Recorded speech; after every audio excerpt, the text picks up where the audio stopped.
are those that are joining us to our Manufacturing Technology Working Group. We do have Senator Hartley joining us this morning, so wanted to have an opportunity for her to address our team and then get more so down into business, where I'll turn the floor over to Jeff on the Constep team. Hey, thanks, Jackie, and to all of the members of the core team. First of all, my hat is off to you because this has been a yeoman's work. As Jackie said, we're into what, our 18th, 19th, 20th month. It's been approaching. It's been more than a year. Yeah. And the commitment that has been made, and the time and the expertise has not gone unnoticed. This is a very important issue, manufacturing being central to our economy. We, the legislative side, want to highlight and present all that you are doing and support making manufacturing central in every economic development conversation. And so in view of that, in one of our prep sessions just recently, we talked about the fact that we should maybe have our next in-person meeting at the Capitol, where we will connect in, and I know Ginger's with us with, our CTN group to try and highlight this and share it to the greatest scope possible. The agenda, Jackie, I'm understanding, is going to be worked out in the next couple of days. This will be a meeting of our core team, but also an opportunity to highlight and recap everything that has gone on. This will not be taking place in place of our presentation to the legislature. This is just going to be the meeting of the core team, and then a recapping of where we are and where we expect to be come the conclusion. So and once again, Capitol, I'll buy coffee. How about that? Give me your orders. I think it will be a good opportunity once again to begin to spread this word and actually help to educate people who are not exactly in the manufacturing sector to understand this work and the importance of this work, which actually now has even become more crucial as we see what's going on the federal level. This is our opportunity. I think that we have everything lined up. We have our manufacturing officer, Paul, and we've got CCAT, Constep, and we have all of our members, our manufacturing community, who have really been so amazing during this time. So it takes a team, and we want to highlight it and leverage this. So thanks, Jackie. Great, thank you. And before passing it over to Jeff, I'll look to maybe Beatrice or Ron if you want to, say any remarks as our core leadership team here as well. I know. I feel like you and Jeff are the core leadership team. You guys have done just a phenomenal job doing this. You deserve all the credit for it. But certainly to everybody on the call, the businesses taking time out like you've done to put this together. We feel like we're kind of reaching the goal line, but this is just a very small piece. This is just the beginning. And through the senator's leadership, to be able to present this appropriately and maybe formulate a bit of what we want to be doing during the legislative session, or what are the next asks, and certainly with our Chief Manufacturing Officer, Paul Lavoy, on working on the strategy long term. This is just a start. So my hat's off, obviously, to Jackie and Jeff Orzek for your leadership on this. I've certainly been able to be a great participant and witness your leadership in this. So I thank you to everyone on the call, obviously at this point, to get us where we are today. So I think, I definitely second what Ron said about the leadership that Jackie and Deb have displayed here, and also thank you for the support of the companies that have spent so much time working with us, and also the providers, the academia. But one of the things that I really wanted to make sure is, I think Ron will speak to that too, we have worked really closely and expressed the need with Senator Hartley and with everyone, both at a federal and state level, that we hear you and we want to make sure this is actionable. You have spent a lot of time, a lot of effort, and we have not lost, in the leadership team is not lost the fact that this has to be something that is not academic in nature and that results in deliverables and in actions, either through policy, through funding, or to programs. So that's one thing that I want to assure the rest of the team that is on our heads. Is both we had a very good conversation with Senator Hardy that week. I also have a conversation with her, and you can speak to that, Senator, on your own. But it is very clear to us that this has to translate in action, and she's challenging us to really think, how do we get this to be meaningful for companies, not just talk or a good exercise that gets filed somewhere. So thank you for your time. Thank you for your patience. It's been a long ride, and we're really, really excited to bring this to a conclusion. And thank you, Senator, for the opportunity to work together.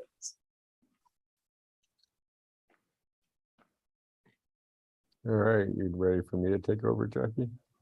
I think Senator Hartley might be jumping in. Yeah, no, I just wanted to say it's been such a learning experience for me. I am not a manufacturer, but I have long appreciated the importance and the place manufacturing should be in our economy, coming from the Naugatuck Valley, which is primarily manufacturing, small manufacturing, and as you know, Jackie and Beatrice and Ron have pointed out, we have been in good hands with Jackie and Jeff, who have really done the organization, allowed us to be productive.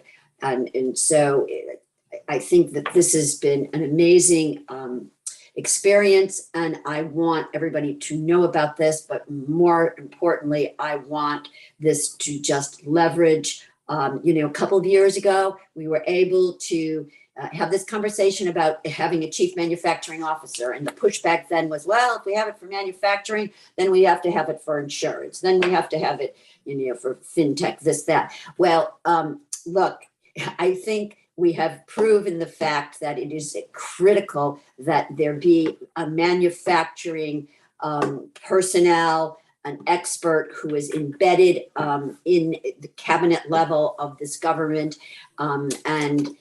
Interestingly enough, COVID only helped to further drive that message home. So we've passed that test, but we're now at the point where we're scaling, but we're in this new world post-COVID, and there are opportunities. And I think, we're teed up for that. So once again, it's been a pleasure to work with all you. I'm delighted to have had this opportunity. And it's interesting how everything is seeming to line up perfectly. So as I go out and engage with manufacturers, there's three key issues. And one of those issues is accelerating the adoption of Industry 4.0 technologies throughout the Connecticut supply chain, because we know that while we have all these workforce development efforts going on, we know that we're not going to solve the workforce problems 100% with people, that we really need to do it with advanced technology. And so to have this report lining up and all the great work that Jackie and Jeff, this has been going on so long that I've had two roles on it. So I was actually representing Carrie, and then I moved over to this role, and now we have Allison representing Carrie, which is great. But to be able to understand what those technologies are, and then what's going to be required to roll them out in Connecticut.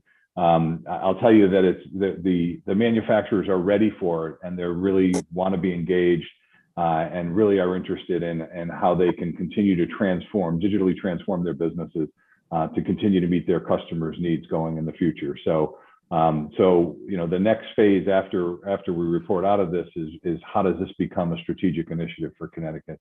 How do we make the adoption of new technology part of what we do at our core. And, you know, we've been having lots of conversations around different technologies with the federal grant that we have as well with Constep and CCAT and Central Connecticut and all of our players in there. So I think it's great that how we're all, I know that, you know, Ron and Beatrice and I talk on a you know, almost a daily basis, if not a couple of times a week, on just, you know, how we continue to work together to drive manufacturing in Connecticut. So it's really brought, I think, everybody together too on a more of a common platform. So it's an exciting time. It really is an exciting time. And Senator Hartley, we're so grateful for your support and for championing, continue to champion for us and for manufacturing. So thank you.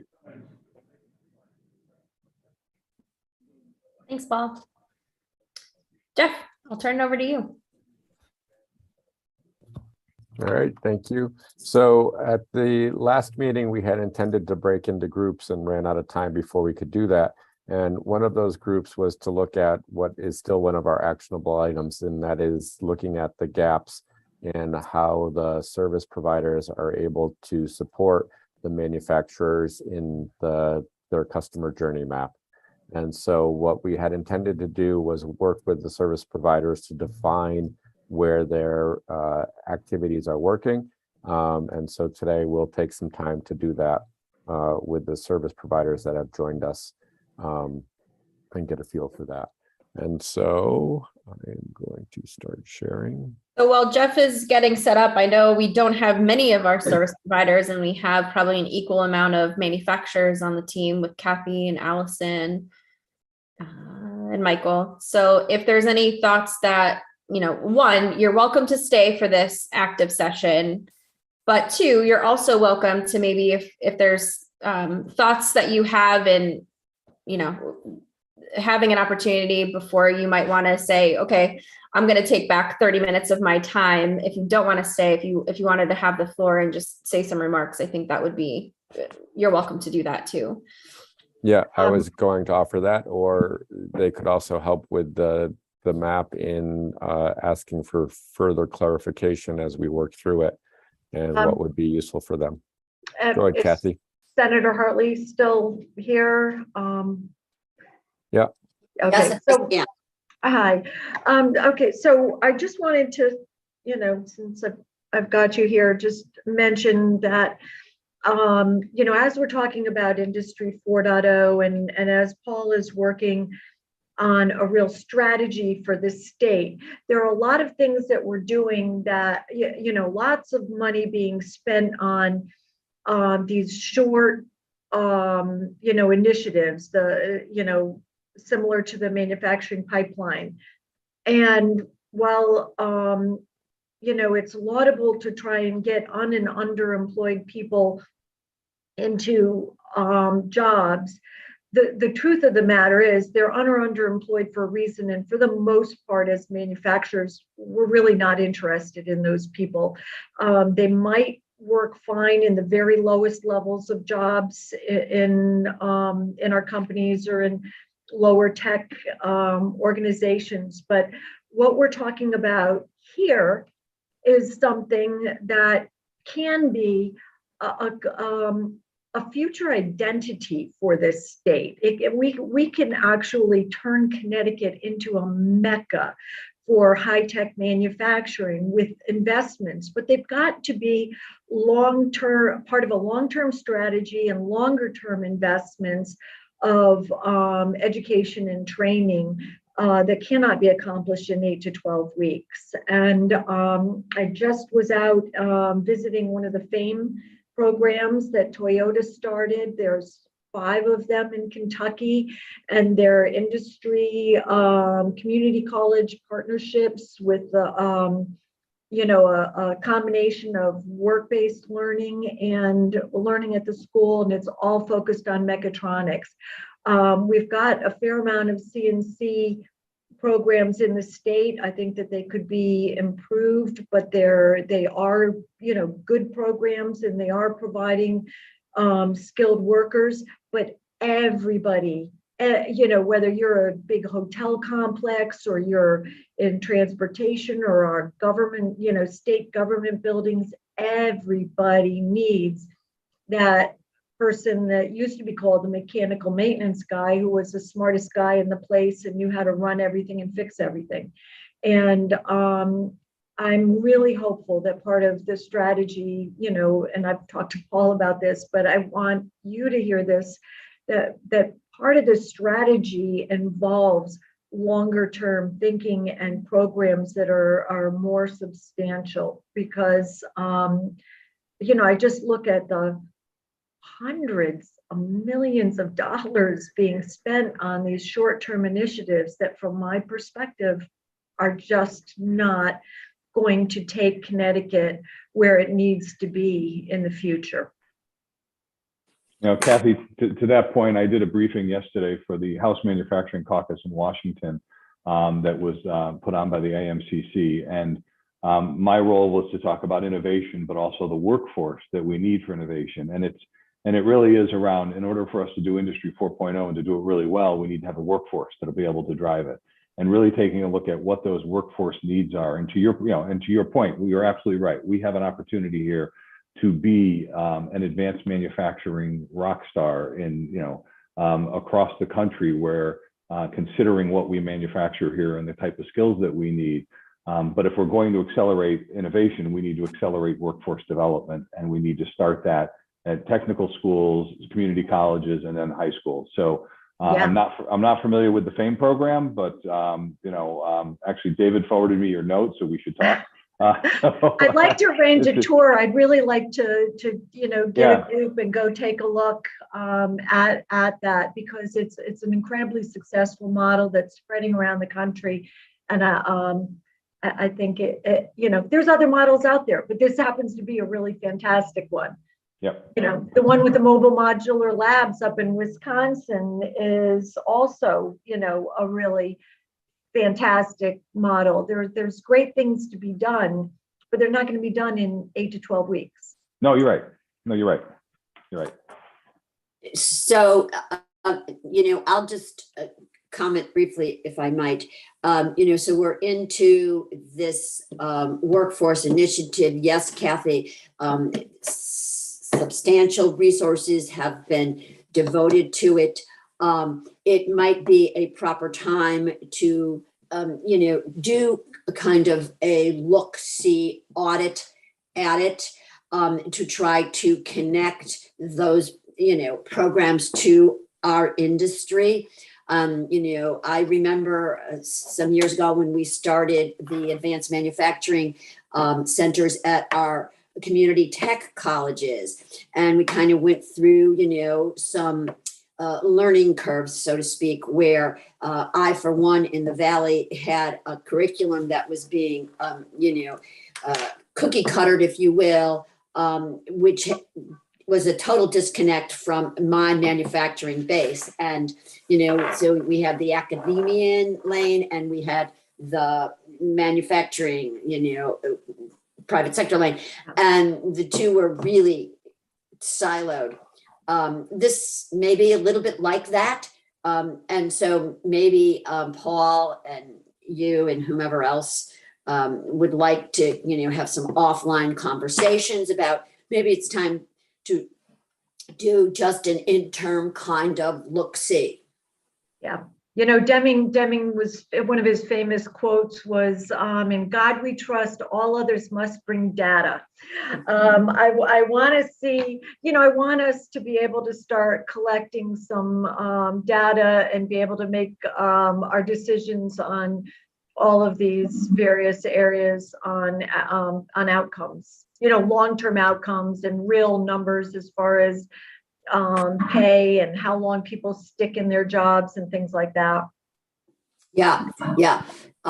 So, and I don't know what's being done, quite frankly, as these are being rolled out in terms of, doing assessments, kind of keeping a lens to reviewing and crafting, to our needs as we go along. But we can certainly kind of put something together that will, put that on the front burner. And the flip side of that is the assessments of us. Now, Eric's, right here on this call, and Eric is one of only a couple of the certified Siri assessment people who can go into our factories and assess our readiness for adoption of Industry 4.0. And using my own company as an example, I have some fairly sophisticated resources in certain pockets, and I have some glaring gaps in other areas. And I have a limited budget as far as what I can invest in bringing myself up to speed. And I also have some challenges in areas that I would really like to find ways to automate, but aren't naturally lending themselves to that. And so it would really be a heavy lift for a tiny company like mine to be able to try and put all those pieces together. And that's, I think, part of what Paul is working on from a strategy standpoint, is connecting all of those dots. You know, Mike is on this call and his company is on the other end of the spectrum where he's somebody that I would emulate and try and learn from and incorporate. He's got a bigger budget than I do. So it's the whole ecosystem. Yeah. Okay, I've got that down as a to be continued. Thank you.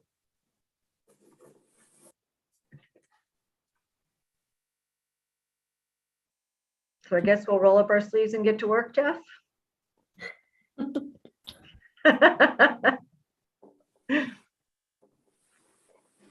All right, so here's the customer value stream map we began working with. Remember, the process stage here were created by the manufacturers back in the end of the fall last year, where they viewed their journey of Industry 4.0 implementation as identifying the opportunity, gaining knowledge by engaging the ecosystem, identifying solutions, identifying providers, decision-making, developing project plan, and implementing the solution. And we broadly broke that up into awareness, education, discovery, consideration, and implementation. And so now the goal is to go through for the service providers how they support this model. And I thought we'd start with Constep and Eric, just because Eric and I have used this model internally for some work. And so I think we can do that relatively quickly. And then we'll look to maybe Jackie and CCAT as the next one. And again, for the manufacturers, if you want, you can drop off. But what we'd also love to hear is this the kind of information you're looking for? Did we miss something as we're collecting this? Because as I was saying, one of the actionable activities we still have left is creating gaps in the ability of Connecticut service providers to support manufacturers in their journey. All right. And we'll use these categories that come out of the legislation. So Eric, for Constep, you want to talk about how we help identify opportunities? Absolutely. Yeah, so our typical process with our regional managers that cover the different areas of the state is to go in and conduct what they call a discovery meeting. Just start with a general conversation with the manufacturer to understand some of the business challenges, some of the hurdles that they're facing, the challenges that they face, and then start to identify, what are the areas where there's a need for them to have a resource. What are some potential directions, some potential engagement types that could help them in what they're trying to do. And that's really where we start at the broad strokes level to say, do they have their foundational processes in place, or do they need to make some fundamental improvements there, or are they ready for a technology deployment to help take things to the next level? Eric, if I could ask you a question, is this like a light sort of assessment, do you have like a rank and file, or, is it something that you're in this discovery session, you then give to that manufacturer as like a checklist, or, is there anything tangible that they have then in their hands? Because when we had convened at the University of Hartford, we've been talking about potentially, as one of the recommendations going forward, having a self-assessment or like a Siri light type of assessment for manufacturers. So that way they could also reflect on their own business, knowing best practices or, who those model folks are. But just wondering if there's any, like, is this like pen to paper type of interaction as well? And can it be if it's not? Yeah, for that very initial conversation at the general level, people tend to use a sort of rough guide. I mean, it's nothing that's scripted at that point, and it's nothing, it's meant to be very conversational. It's meant to kind of follow the flow and the pain points of the manufacturer themselves. But I will say, when we get to that point where we've identified, specifically if there's an opportunity for something related to technology or Industry 4.0, that's where we start to get a little bit more formal in that process. And we are exploring right now, because that's an area that we've seen, obviously that Siri assessment, it's about a day and a half of time commitment for the manufacturers to go through that.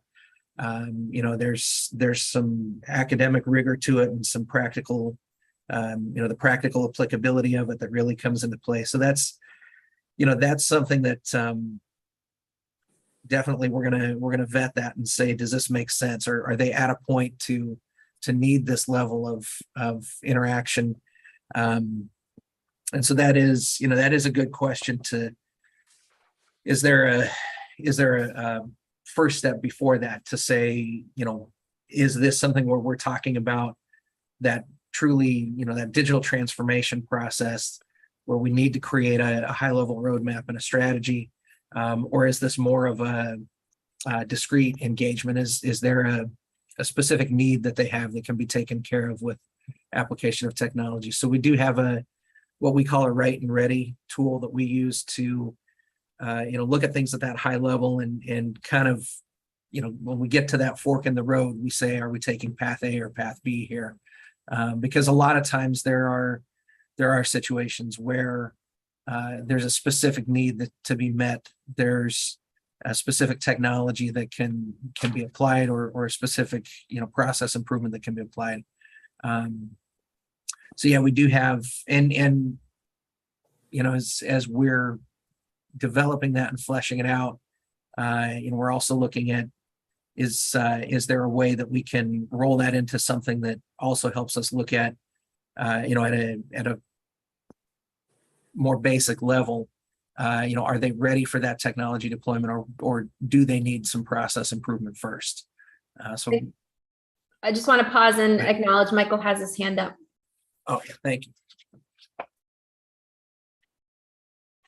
Go ahead, Michael. Yeah, and thank you. If I could just briefly share a little bit about the process that PTA went through, and it really ties somewhat into the comment that I put in the chat. As we formulated our 2030 team, is what we ended up starting in 2019. We created that list at that point of Industry 4.0 technologies, and plus or minus one or two, a manufacturer or the group would come up with the same list, with much of the same list. And that was IIoT, digital twin, additive manufacturing, automation. I mean, cyber, all of those things that came in there. And what we did before we moved on to anything actionable, the team, either based on their background or their own interest, we tried to create, at least at an early stage, a bit of a subject matter expert on each of those, to then bring back to determine, where and how we prioritize, what opportunities might be created. So that was a little bit of why, I pointed out, just because I can talk about that experientially, we didn't know what we didn't know at that point in time. We spent some time gaining knowledge, and that led into exploring projects, creating the value propositions, and looking at each of these and say, okay, in the early stages, does working on this answer the so what, who cares question for PTA?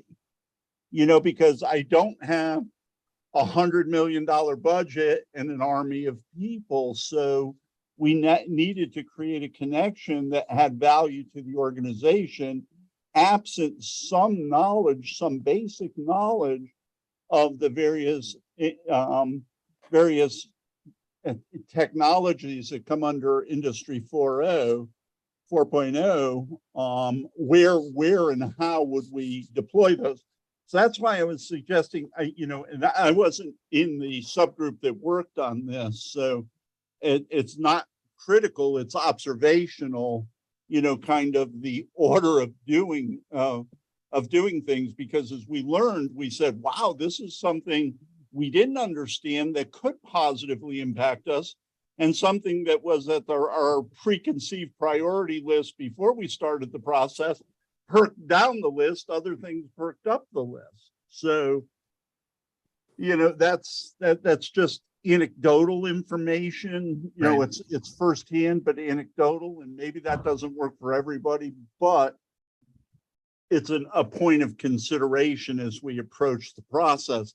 I saw the CCAP posting on LinkedIn, talked about the awareness and training from 180 Skills on Industry 4.0, that program.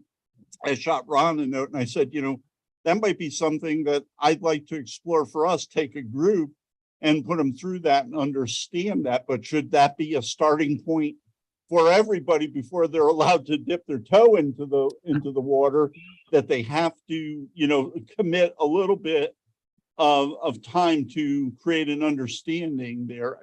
I don't, there's no perfect Good idea. answer.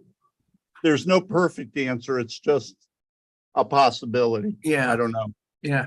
Well, I mean, you touch on a couple of important points there that I, and it's nice to hear somebody else saying it than hearing myself saying it all the time. But, understanding what's possible is one piece of it, but understanding what's applicable to you and your needs. And Kathy, you touched on this earlier, that it's, you've got limits to the budget, you've got limits to the skill sets and the tolerance of the organization to adopt certain changes, and it all has to be tied back to those business drivers. And is there a meaningful impact by implementing this technology?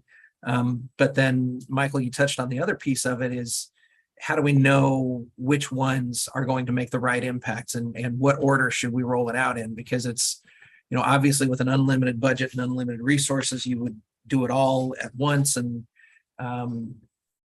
reach that pinnacle of 100% adoption or whatever. But, everybody's journey really needs to be based on what are the impacts that your organization needs, which again it's more of a conversation about what are the needs of the business than it is a conversation about what technology would you like to adopt.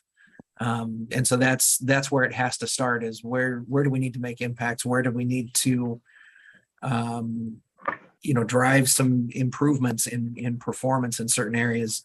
And is a technology tool the right fit for that? Or when is the technology tool the right fit for it? I guess I should say. And so it is, and I've seen a lot of people where, they get that dangerous amount of knowledge of what's out there, and they start throwing things against the wall and seeing what sticks. And then they end up using up that limited budget on things that might not be giving them the right impacts. So again, for us, that process that we see where we're starting from identifying the opportunities in terms of what are the business needs that you have, and then, what are the right tools that fit. It's the old, a person with a hammer thinks that every problem is a nail. rather than starting with the technology and saying, okay, what can I fix with this hammer? It's, here's a nail, here's a screw, here's a board that needs to be cut. So let's use the hammer here, the screwdriver here, and the saw here. So Eric, can you talk a little bit more specifically about how Concept helps to do that? Yeah. In these broad categories. Yeah. So in terms of and it doesn't have to be each, right? That's so as we're looking at as we look at as we look at an opportunity, as we see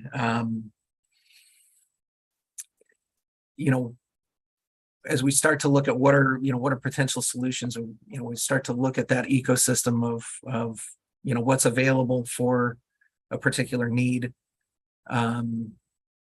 We have solutions that we can offer, or partners that we work with that we can bring in to have that deeper conversation. So kind of use the example of, as we go through the Siri process, one of the things that we point out is even the Siri assessment is still a fairly high level look at what's going on within your organization, and we look at 16 different areas of your operations, your organizational structure, and we spend a day with you to talk about those 16 different areas. So we're not going to have the exact solution at the end of that process, but what we do is to identify here are 4 topics where you've got the greatest need or the greatest ability to impact and drive your business.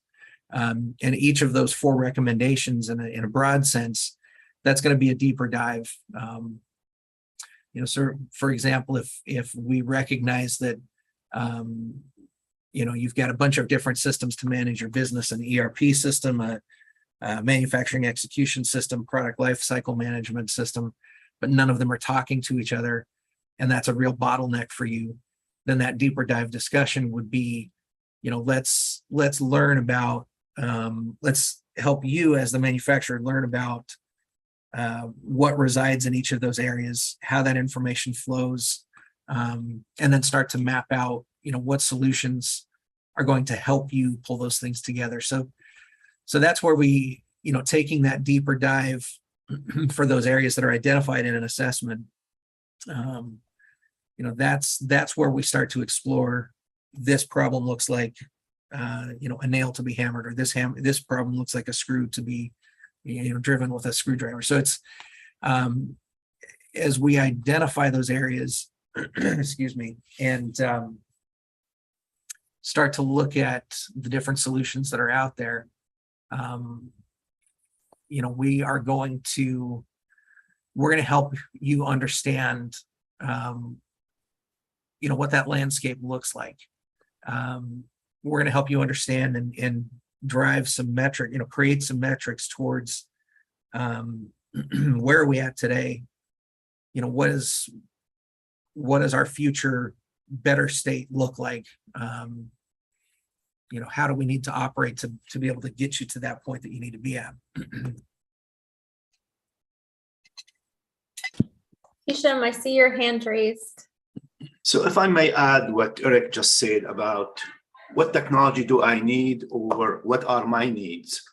I thought there was an email yesterday or the day before yesterday from CCAP that's offering free tech demos, training, adoption, support for services. I thought really this fits really well with the first part, awareness and education. If that goes around to every small manufacturing or any manufacturer, and they attend one of those demos to see the availability of technology, what can be done, at least that will bring the awareness and education part. Then it's up to them to do the discovery. If they see something that, wow, this is something I would like to, how I can do that, then there are opportunities for them. I think it comes back to, somebody was saying earlier, throwing money on things and losing the money, or I need to know what it is what's out there so I can use in my facilities. I think that would be, I went through that email, I believe it was yesterday. It was really nice. I think I would encourage we do more of that education awareness before you ask people for the Siri Light assessment, because that would, I know what's out there maybe a little bit, let me do the assessment. If we ask him to do assessment first without providing the skills and the knowledge or the opportunities that's out there and who can help them, it will be difficult for them.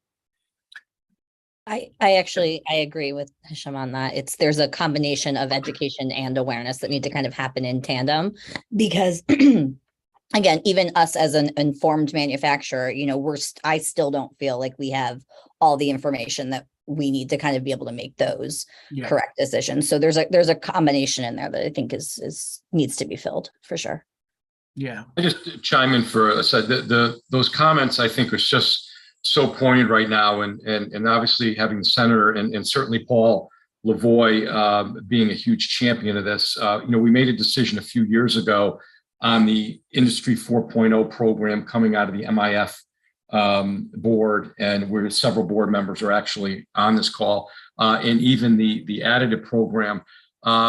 Awareness. I mean, we've literally, and I'm sure even Jeff and Constep agree, we literally scratched the surface on this. I mean, we just started in taking such a concerted effort on the outreach, just demonstrations, just awareness, and that's why the next phase, we need to continue this to where the point when we're sitting in a room with manufacturers that every hand goes up when we ask them, have they heard of this? I mean, right now it's still a few. But now obviously going through and getting them to understand this a little bit more so they can move to the Siri assessment and move into, what are the most meaningful, or what is the most meaningful technology, and then how do we work on adoption? Those are going to be so key to what we do over the next probably 5 years, but certainly the next program that should run 2 to 3 years, because we should be looking at a sustainable program.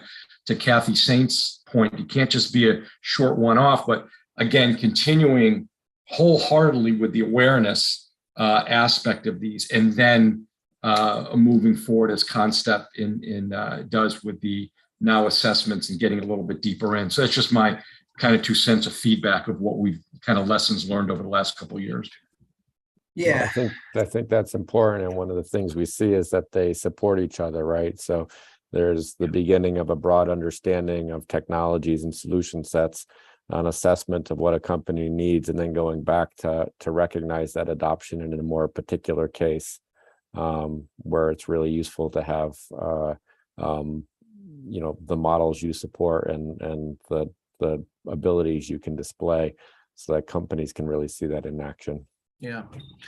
No, that's a good point, because if we were to go in with that discovery process with somebody who, had zero awareness of what technologies are out there and the benefits that those technologies can provide, that conversation of, can we come in and talk about this? It's going to be a quick no. So obviously, having that awareness and having that understanding, I agree completely. It feeds that process. And it's, I find those are the places where you have the best, most fruitful conversations at that point, is where people are starting to get some of that education, where they're starting to see what's out there, they're becoming aware of it, and they're starting to open their mind to, maybe something like this could work here, maybe that could be applicable to us. That's definitely going to lead to a more fruitful conversation. So Eric, maybe in the few minutes we have left, because we know there are companies like PTA that are doing this and already on the journey, can we talk a little bit about consideration and implementation? Yeah, and kind of building off of the comment that Michael made there, Siri prioritizing the technology deployment. I mean, that's an important piece when we start to look at implementation. There are a lot of times where people, they go from that awareness piece and they say, oh, hey, I've got a CNC machine, therefore I need to have a cobot that's helping me feed parts into the CNC machine. That's going to solve all my problems. It's critical to have that step where you take that more objective look at things and say, yes, that might help us, but is that really the most urgent thing? Is that really the most important thing for us right now? And so going through a process like Siri that helps to prioritize those things in terms of, what are your main cost drivers? What are the main things that drive your performance as a company? And then let's flag those and identify those areas.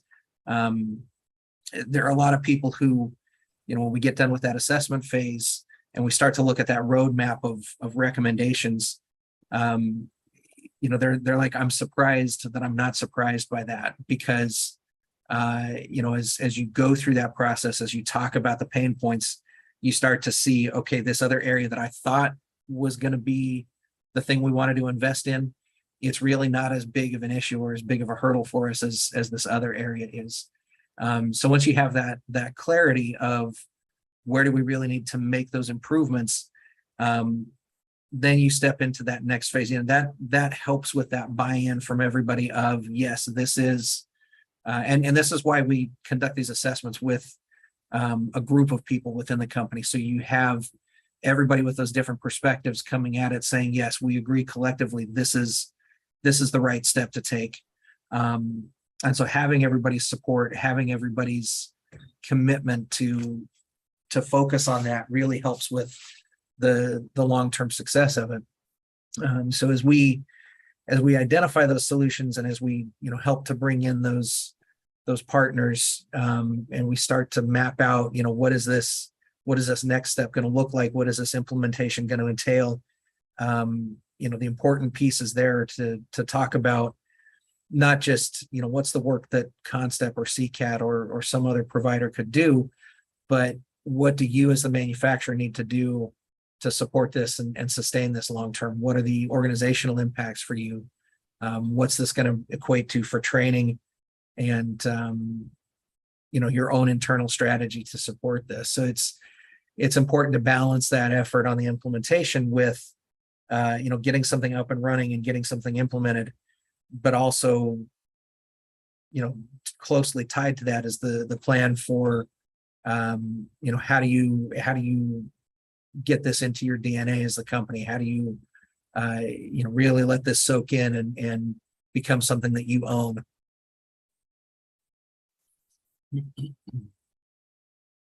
Okay, and then a little bit possibly about implementation support. Yep.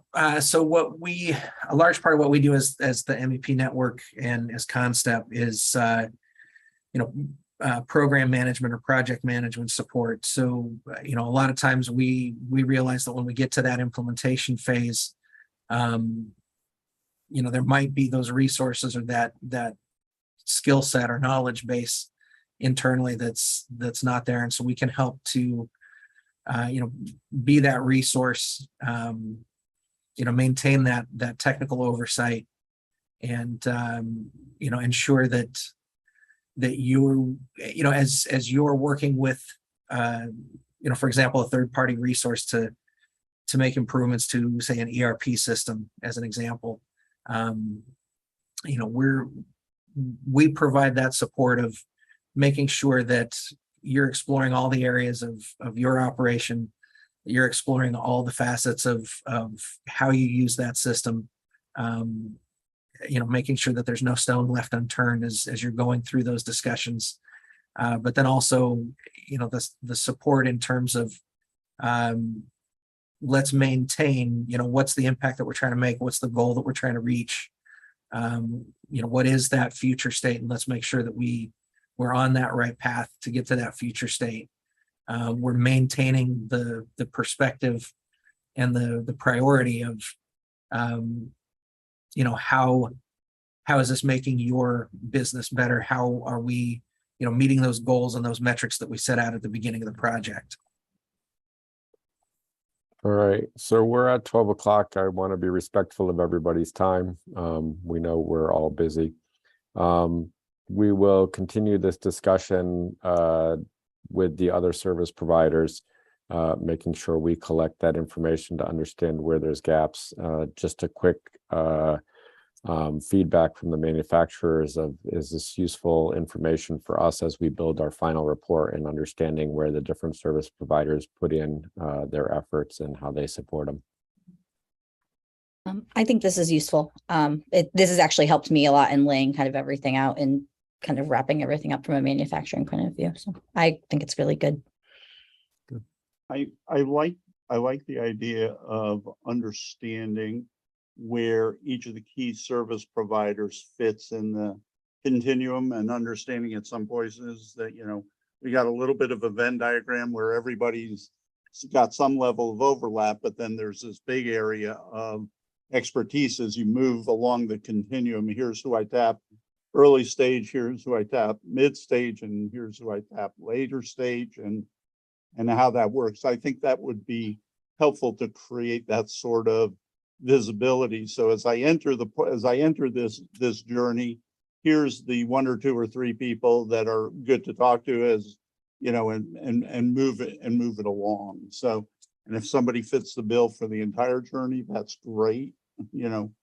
But I like the idea that when, you know, Eric was talking about strategic partners, that's, you know, that there's, you know, at least a warm handoff as one of our service providers is kind of reaching an end goal. There's a warm handoff that says, hey, what I'd like you to do is I'd like to introduce you to Susan over here, because they can work with you on what we've identified. So it, you know, it's rather than hunting and pecking for the next helper, we create that, you know, that continuum. I like that idea.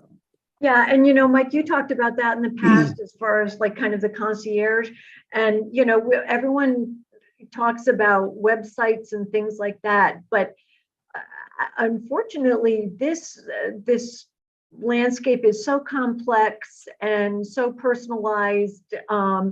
I think that concierge piece is really what's needed. I mean, for me, that concierge ends up usually being Jack Crane, you know, where I call him up and then, you know, he just knows where all the bodies are buried and can point me in a direction or introduce me to somebody.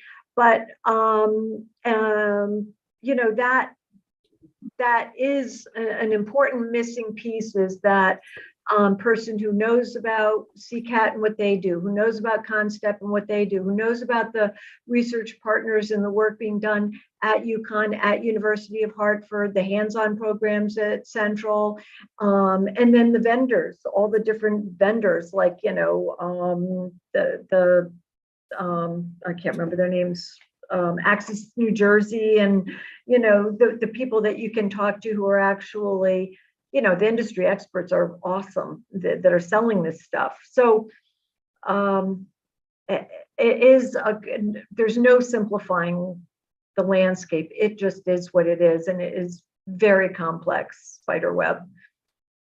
All right, we'll work to document that in the next few weeks so it's ready for a report, and you know, we can kind of show how that web works and how it needs guidance through it. Cool. All right. Right.